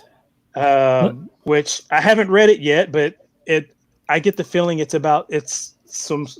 to do with Norse mythology of some sort. It looks like it, yeah. Are these all number ones, Walt? These are number ones, and issue 2 came out this week. Nice. And then this one is the Futurist, and the artwork in this one is really, really good. Russ backs you up on that. The Futurist is pretty good, he says. So I'm like really trying to get through and read these. I picked up the second. I should say it says second issue. I should say episode 2 because they're printed as season 1, episode 1. Nice. Are they the same size as a regular comic, Walt? They're the same size as a regular comic. And cost? The cost is $4.99 each. Okay. The only problem I have with them being at Walmart is that they slap a big adhesive price tag on the front. Oh no! So I don't know if you could see it on the camera here, but this is where the price tag was. They gotta not do that. And there's adhesive. I mean, clearly the price is right here on the back, but I guess they have to put it on the front for those people who have no idea that the price that is going to kill them if they don't fix that because that's a problem. People are really picky. Yeah, and I think that's the reason why I was able to pass up the first issues for well over a month and a half, and pick them up still with plenty still on in the point of purchase box. So, but anyway. Bass Reeves, the first issue was a pretty good. It's an easy read, but it's a very good introduction. Nice of the character. So highly recommend them. I'm interested. I'm interested in several of those. They look pretty cool. I had forgotten about those. That's a good. I'm just glad it's only 4 issues, just 4 titles. So yeah, that's good. Is it monthly? I think it's monthly. Okay. Hey, more comics is better. Sure. Speaking of comics, I've been reading Savage Dragon 250 came out. Dude, I know you love Savage Dragon. It's 100 pages. You can say what you want about Eric Larson. This one's done by Frank Cho. They had 6 covers for this. That is a great cover. It's Frank Cho. Yeah, it's Frank Cho. There's one by Larson. Yeah, that's awesome too, actually. And there's the blank cover. Are you going to draw on that? Dragon. I don't know if I'm going to draw on it, but I guess Do a Scott Prime edition. I guess months ago I said, I don't know which cover I want. I'll take them all. And then when I went into the store, there's $60 worth of 6 comics. And I'm like, oh my God. Oh. So I didn't pick up the other cover. The other covers was Rob Liefeld, Scotty Young, and I think another Larson cover, but I could be wrong. That's on cool. That. So, Scotty Young. I know someone Young. who likes Scotty Young a lot. So if you don't know, Eric Larson has been around for ages, and he's trying to break this record of, like 300 plus comics, all written, inked, drawn by him. Yeah. He's well on his way as long as he lives long enough. I think, he will succeed in doing that because he takes a Marvel job here and there to keep funding his Savage Dragon. So what's he at, 250? He's at 250. So he's still working hard on that. It was actually really good, and the colorist in there is really good too. I would show you some pages, but Savage Dragon's kind of shifted to more adult in some issues, so I can't show you a lot of stuff. Yeah, there's some things that maybe were written by college Scott and not 46-year-old Scott. I'm sure those are thrown in there so he can get some people to go like, oh, this comic has changed, and get some different eyes on there. And I got you. Chance. Anyway, so I've been reading my normal comics. I just wanted to point that one out because that was a big milestone. Jennifer has forced me to start this new show called What We Do in the Shadows. Oh, yes. She was really important for me to watch an episode. So I'm 3 episodes in. We just started it this weekend. And luckily for me, it's like in small bites of like 25 minutes. Right. And I hate vampires and I hate LARPers. And this show's all about like that. I guess I don't hate LARPing. It's just not for me. There's no way I want to do it. I guess that's what I should say. But I've never been a vampire guy, like Interview with a Vampire and this and that. I've never wanted to play that. When my friends wanted to play the Vampire the Masquerade, I didn't really want to play. I was like, I'll sit out. I don't care. So I just recently, like the 3rd episode, just went like, they know you hate this. That's what they're making fun of. And I'm like, okay, I can accept this. So to that I say, and actually I do look forward to watching more of them. Now they don't make me laugh out loud like they do Jennifer, but I'm sure that will come. But I'm also a guy who doesn't laugh out loud easily. Are you watching from the beginning? Yes, I started with episode 1. They begin to kind of hit their stride later on in the season, and the second season is twice as funny as the first. That has one of my favorite all-time guys. I watch everything he does. His name is Matt Berry. He's from England. He's done a bunch of stuff. I'm not going to be able to come up with it. Is he one of the characters? He was. Yes, he is Laszlo, I believe. His name is. All right. Wasn't he the bad guy in one of the Men in Black films? Was he? He might have been. That guy looks familiar, Shawn. You could be right. He was in something called The It Crowd. He played the CEO on that thing, and he was in The Mighty Boosh and a bunch of other. I could name a bunch of stuff that no one's going to know. A bunch of stuff from the all I can say is BBC, but he is awesome. If you like a comedy that's not a lot of episodes, it's short. I mean, the first one was like 35 minutes, and after that, they're like 22. When they get into, it's pretty good. I mean, like it's funny. It makes fun of like the silliness of vampires and like all the stuff with what's the Twilight stuff and everything. Yeah. So I get it now. When they get into the second season, they kind of give a little bit more attention to the psychic vampire and show him at offices and stuff. And some of that is the best stuff. Dude, we've all been around the psychic vampire, right? A lot of his routine is really some of the best stuff on there. But I get a kick out of that. Anyways, check it out. Is Taika Waititi in the series, or was he just in the movie? No, he was just in the movie. He is a producer on the series, and he does show up as in the Council of Vampires. Okay. Along with a lot of other people that you know. There are a lot of guest stars on that. Oh, a lot of Mark Hamill was on there. For example, I didn't know you guys were into all this. Of course you was. I have watched every one of those episodes, and it popped up on my something you might be interested in list. So I might have to check it out. Let's just say that I was asked to watch it. I was asked to watch it as well, Scott. Okay. Give it a few episodes. I'm glad I was dead. Give it a few episodes and then it'll grow on you. And I heard it gets better, and there's some it continues to get better episode and better. That's supposed to be amazing. See, they're pretty good. Pretty good. It's pretty good. It gets better and better and better. So and you're right. It plays on a lot of the tropes of vampires and all that crazy stuff. And they all kind of find their, just like everything else, they find their characters around the end of the first season, and by the second season they're firing on all cylinders. Sure. All right, my stuff is, this is the least geekiest thing in the world, but for whatever reason, I downloaded the free Peacock streaming service and was looking around, and just for the heck of it, for whatever reason, I can't even explain myself, I watched the first 2 episodes of the Rockford Files. Dude, I was gonna say Murder, She Wrote, and I wasn't too far off. I have been, for whatever reason, I have been wanting to watch this mostly because of the guy who plays. It's now skipping me. Jim Gardner. Yeah, who's from Norman, Oklahoma. I've been wanting to watch that stuff because when I was younger, it wasn't my thing, and I thought, I'll check it out and kind of look at it with new eyes. It's free, I'm disappointed. The Peacock thing is. That theme song is stuck in my head now. There it is. The theme song was written by Mike Post, and if you're familiar with Mike Post, he's the guy who wrote the A-Team theme, among many other iconic television theme songs in the 70s and 80s. And guess who wrote and produced the Rockford Files? Anyone know? Cannell, Stephen J. Cannell. Stephen J. Cannell is the originator of the Rockford Files. And you know what? The first 2 episodes were pretty damn good. Who's Stephen A.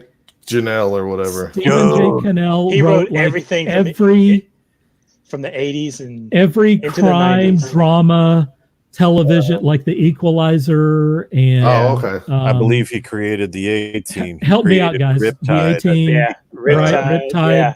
Jake and the Fat Man. Yes. He might have been associated with Knight Rider. He I had to check. Was the 80s as far as definitely.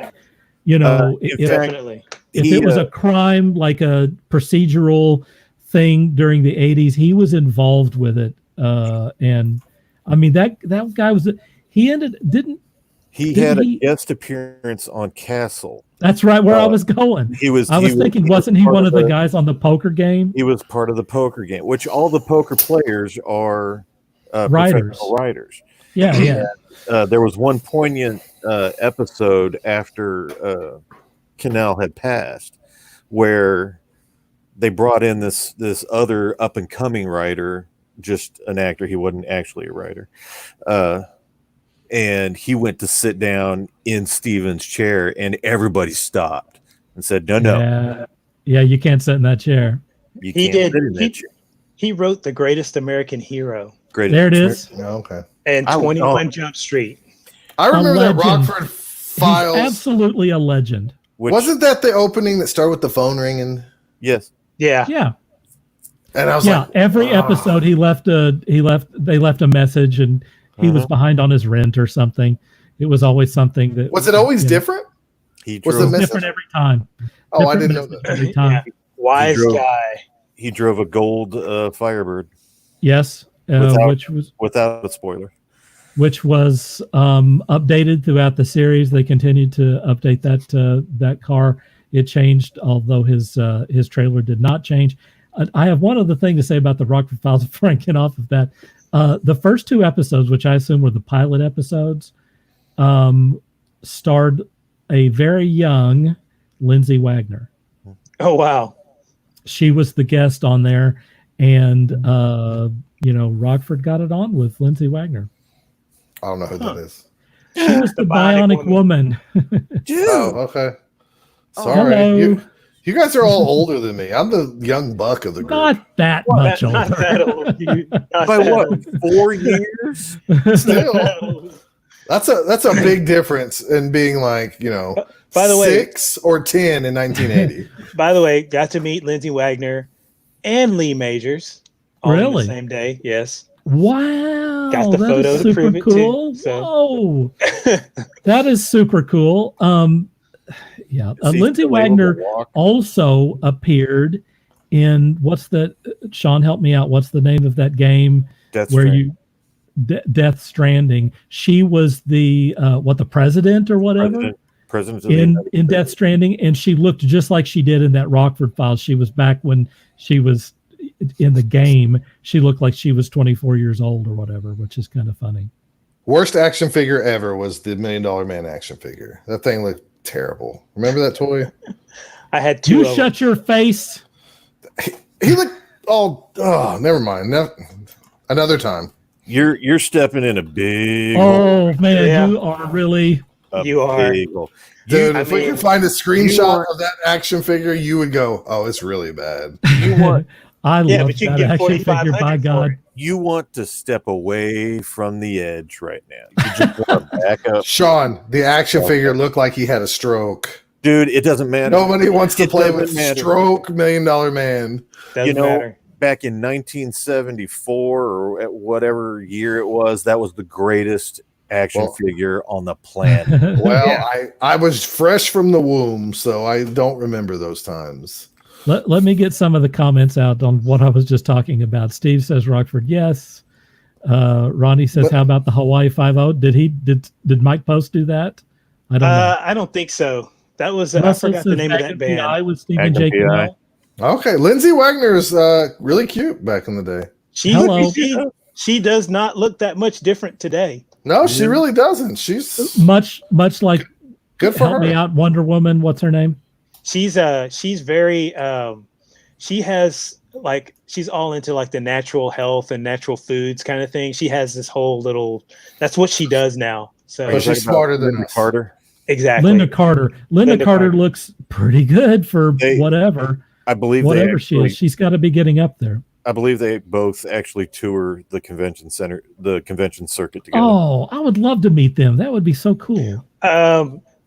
Linda Carter does not meet fans when she goes to the conventions, but what she does do is like say for instance the Saturday Show up on the panels or whatever. Well, she doesn't even show up for panels. What she does is because this past summer she was at the convention down here. So her booth for signing things, she had everything pre-signed. But that night, if you like paid like a certain amount or whatever, you got to go to her CD release because she's been doing music. Mhm. So she put on a concert that night, and then you got like to meet her wherever she was putting on this concert. What? She actually performed with her daughter, I believe. Yes. That's crazy. Yes. Oh, I'd love to do that. That's cool. Yeah. From what That's kind of an experience. I had to come home and Google why that is, and it has I think it has something to do with a stalker or something like that. So she not a surprise. Yeah. So I'm like, totally get it. Yeah, Don't blame I get it. Totally get it. Steve says Knight Rider. Was that Stephen J. Cannell? I don't remember. It was around that time, but it might not have been. I think that's a Larson. Oh, okay. Glenn Larson. Glenn Larson. But here's a crazy one for you for one off the wall because I'm looking at the IMDb. Remember 10-speed and Brown Shoe? Yes, I do. Lord, I That's do not Stephen J. remember that. Cannell. Wow. The Explorers. Did he do Explorers? What was The the year movie? on that one? No, the TV series. Wasn't it called The Explorers? It had the one tall guy and then the kid. I know which one you're talking about. I know what Scott's thinking. Because the guy he actually ended up accidentally committing suicide using a prop gun gun. with a cap instead of but the concussion from the gun actually caused brain damage. He also did Steve Shank, if you're watching. Stephen J. Cannell also did Black Sheep Squadron. Yeah. Steve says he shot an infomercial for Cosmeceuticals. Cosmeceuticals with Lindsay with Wagner. Lindsay Wagner. Nice. Jim says he's proud of me. He said it said a good show is still a good show, even if it's about 50 years old. I love the Rockford Files. Ronnie says, "Shut your mouth." Scott Prime. That action figure was terrible. Are we going Tony says G.I. Joe is far better. Yep. As far as action figures go, I have to agree with that one. But Sure. until they started Yeah, getting but this gimmicky was with the the early Kung Fu grip. 70s. Yeah, Early we are 70s talking about the back 70s. when you had 12-inch figures. Tony says his before mom, 3D printing. his mom had Linda Carter's first album. Oh, I'm glad that we have this callback. Jeree asks, "Did we get to Walt's shirt?" No, So nobody let's- ever answered. Let's look at it again. No one ever said Here we go. anything. Does anyone see? Have you figured out what's going on here? Walt, tell them what's going on, man. So We this is have- a drink. Yeah, we have a glass of iced tea with ice cubes. Brilliant. You know, the magic to that shirt is, for me, not listening to rap or not being into a whole lot of that, is I always got Ice Cube and Ice T confused. So that shirt helps me identify. It's like a visual Okay, identify. representation. Here's a good idea. It's like a Anaconda, Anakin right. and CSI. Law and Order SBU. Yeah. Wasn't he also in Ricochet? I think so. Okay. Or you could say Boys in the Hood. There you go. Tank Girl.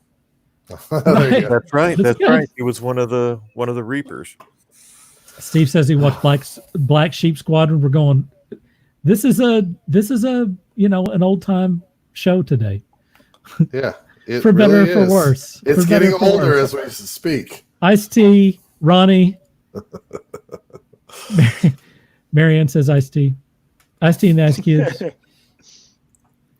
And Jeree says, "Yep, I get it."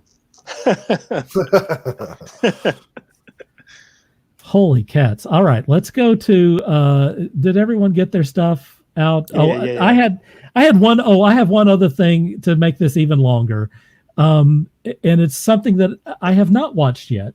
And that is, I want to make sure everyone knows that this week we talked earlier about Comic-Con in San Diego and how much fun it is. Because of the Backstreet Boys reunion tour, this year Comic-Con is not taking place. However, they are calling it Comic-Con at home. So this year we can all go to Comic-Con and see what they have available. They have a YouTube channel, which I was going to put up here, but I didn't. I didn't get it on here for whatever reason. I thought I did, but I didn't. It's just look up on YouTube Comic-Con International, and you will find all of the live feeds that they're going to be. I believe it's going to start on Wednesday.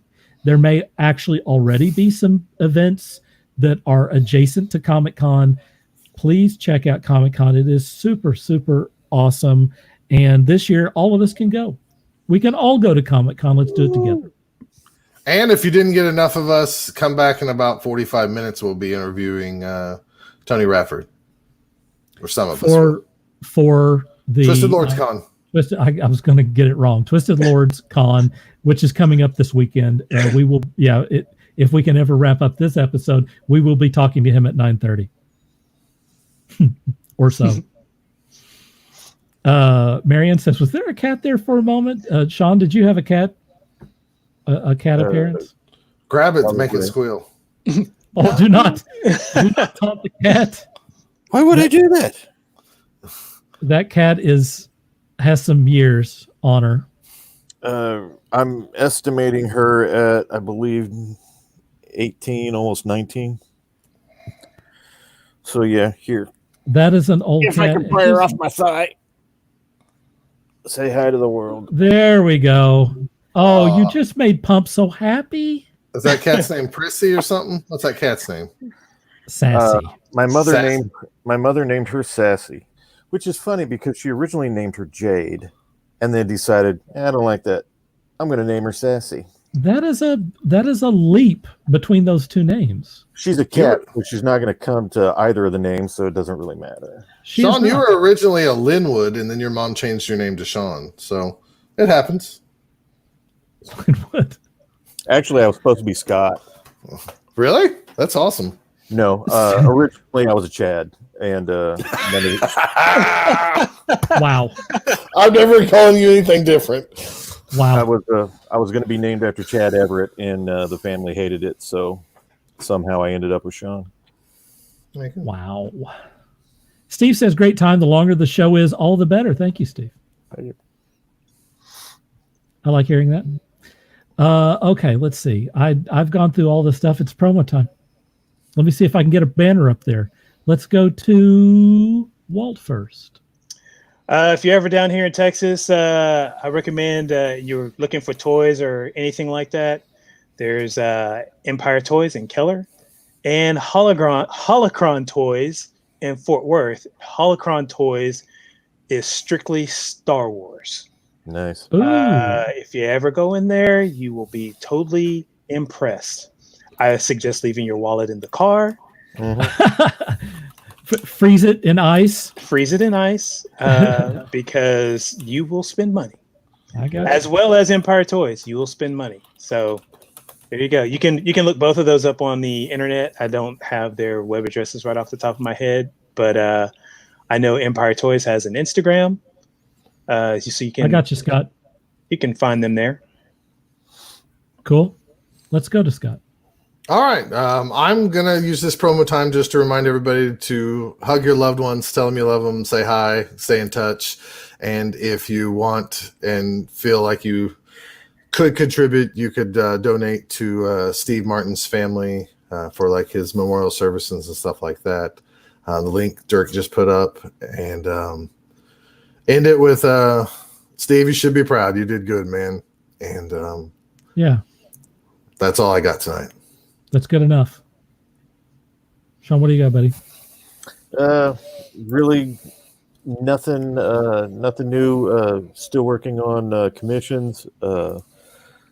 Whenever, if you get the chance, check out the website. Hopefully I'll be able to start posting artwork up on the website rankingstudios.com and Ranking Studios at Facebook/Ranking Studios. Give us a look, check it out, let us know what you think. The email on the website is up and running, so if you have any suggestions or any comments, feel free to email us, and we'll get back to you on there. It's good stuff. Let's see. You can get me through Ranking Studios. I always want to talk about our Taskforce Geek Facebook group. Join us on there. We're sharing geeky stuff. We're sharing comics. We're sharing good times.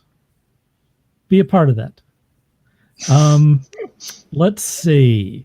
I also want to mention earlier, I know that he was watching earlier. I want to mention Russell Oldham's Kickstarter, which is right there. It's just past the halfway. It's good. Still got 2 or 3 weeks. Yeah, over to halfway go. now. Yeah, over halfway. That's good stuff. We want to encourage you to get over there. If you can't write that down real quick, then you can go to Black Wolf Artworks, or you can go to the Facebook page, which is Age of the Remnants comic. there's also a link on the Taskforce Geek. Yeah, many links, because I've shared some and some other people shared some. Get over there and help Russ out on his project. I skipped over so many people's comments. That's okay. Let me make sure that we don't miss anything that's super, super awesome. Gigi talks about CM Punk, who was on Ho Ho apparently. I know the Marianne Bozo talks the about Clown. Ghost of Tsushima. Russell, earlier we were just talking about Russell. Talk about The Black Company by Glenn Cook. That's good stuff. Let's not forget that.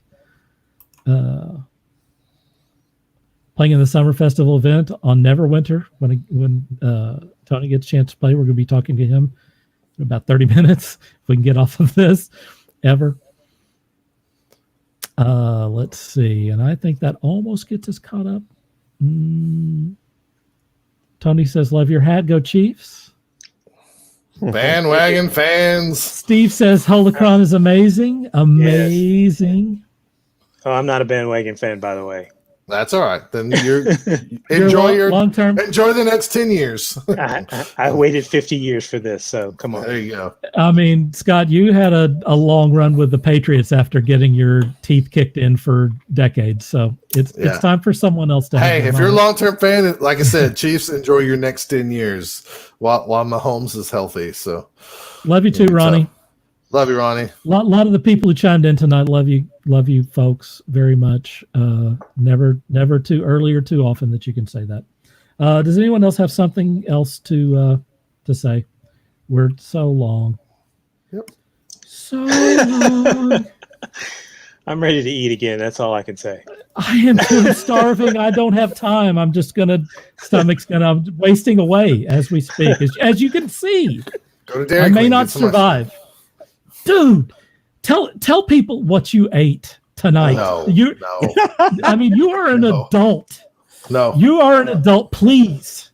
This is going to be a teaser next time. Oh, Lord. We got too much to do. Nobody wants to hear what I eat. Yeah, yes, they do. Steve, I will see you on Gran Turismo shortly from now. That's good. All right. I want to mention that we're looking for guests for Taskforce Geek.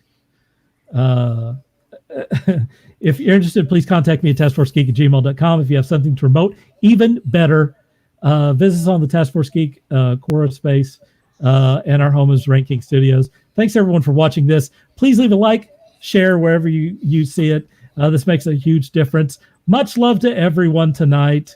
And for Shawn, Scott, and Walt, this is Dirk Cooper saying dream hard.